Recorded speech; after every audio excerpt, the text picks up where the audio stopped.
किरीट सोमय्या हे भारतीय जनता पार्टीचा नेता असेल, पण किरीट सोमय्याला डोका नाही. तो तिथे येऊन RRT रोड असेल, MG रोड असेल, तिथे येऊन दादागिरी करतात. हे सगळं फेरीवाले आहे आणि हे सगळं अधिकृत फेरीवाले आहे. किरीट सोमय्याचा असा मुद्दा होता की ते बांगलादेशी फेरीवाला आहे. मग काय विचारायला कोणाला? तुमच्या सत्ता आहे केंद्रामध्ये, राज्यामध्ये 11 वर्षापासून तुमच्या सत्ता आहे. बांगलादेशी असेल तर तुम्ही जबाबदार आहे. तुम्ही विचारला पाहिजे अमित शहाला आणि नरेंद्र मोदी साहेबांना. स्टेट बॉर्डर असेल, सेंट्रलच्या देशाचे जे संरक्षणचं काम आहे तुमचं आहे, भारतीय जनता पार्टीचं आहे. ते फेल झाला म्हणून तुम्ही असा रस्त्यावर उतरतात आणि हे जे अधिकृत फेरीवाले आहे याच्यावर तुम्ही कारवाई करतात. आम्ही आज महाविकास आघाडीतर्फे काँग्रेस पार्टी असेल, शिवसेना UBT असेल, आमचे NCP शरद पवार गट असेल, सगळं महाविकास आघाडी हे जे फेरीवाले त्याचे बरोबर आहे.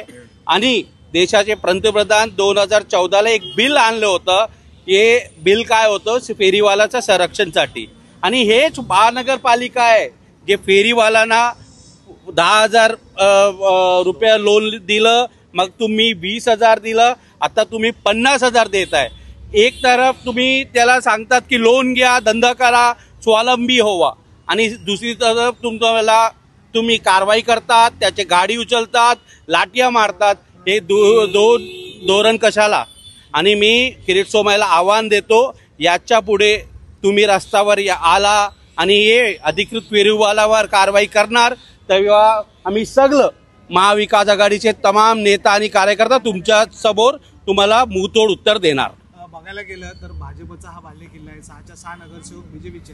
अशा परिस्थितीत पालिका निवडणुकांच्या पार्श्वभूमीवर त्याच्या काळामध्येच आता अशा प्रकारे किरीट सोमय्या आहेत ते RRT रोड किंवा खरा गोष्ट असा आहे की किरीट सोमय्या हे बांगलादेशीचे नावावर मुसलमान जे हॉकर असेल त्याच्यावर कारवाईसाठी हे सगळं प्रकरण चालू आहे.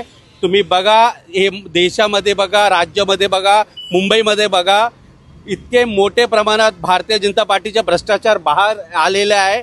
याला काउंटर करण्यासाठी, हिंदू मुस्लिमचा द्वेष करण्यासाठी किरीट सोमय्या हे करत आहे.